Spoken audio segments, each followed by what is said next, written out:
welcome back to Ada's Attic Vintage style videos. I'm Rachel and I'm the owner of Ada's Attic Vintage. So this week I keep promising, don't I, to give you some top tips on how you can date your vintage clothing. So I'm finally going to deliver on my promise.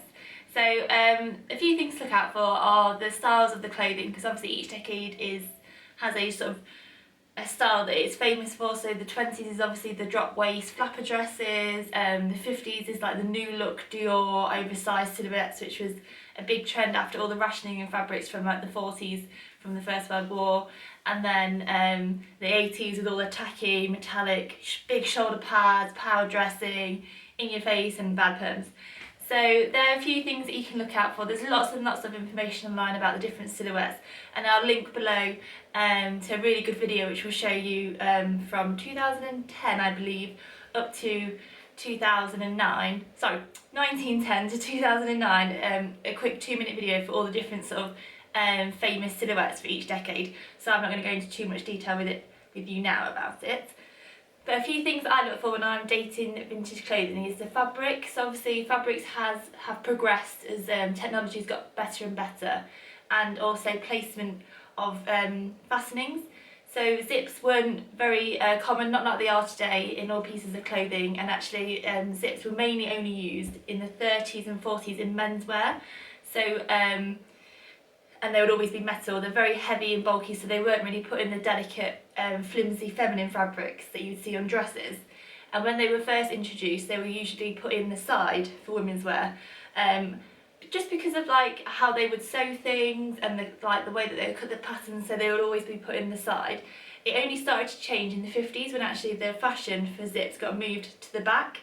So all zips were then put in the back of pieces, included big prom dresses and anything like that, and they were still metal. Plastic zips became more affordable and more commonly used from the 70s, and then that's when you start to sort of see the introduction of invisible zips and things like that. So, and then obviously as we know metal zips are now becoming more preferred because they are a better quality, heavy duty, and just look better, I think. So if you see something with a metal zip and a kind of a basic construction, that's always a good idea to sort of help you date something. Another way to do it, I've got a few examples for you here.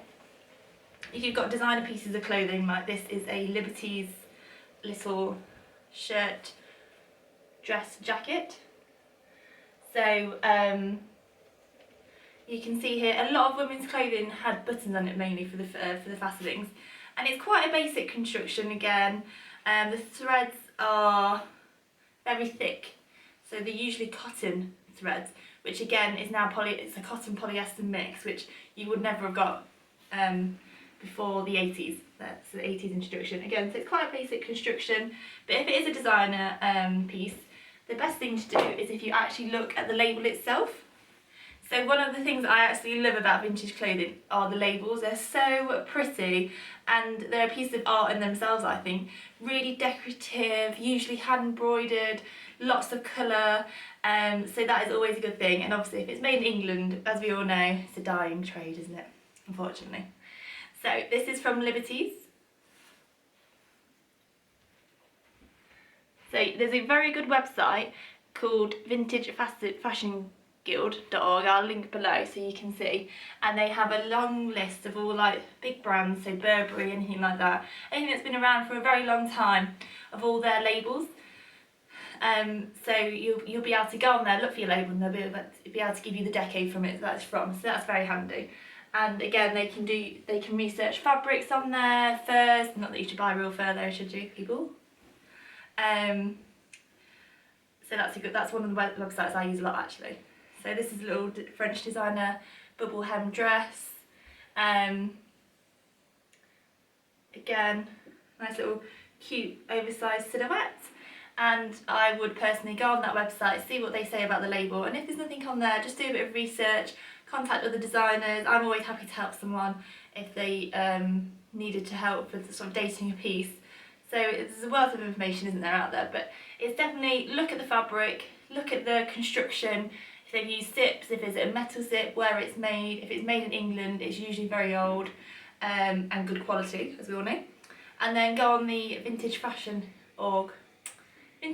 Guild, it's really hard to say, .org, and then they'll be able to help you date the labels. So I hope this has helped you with dating your vintage pieces to make sure that you're buying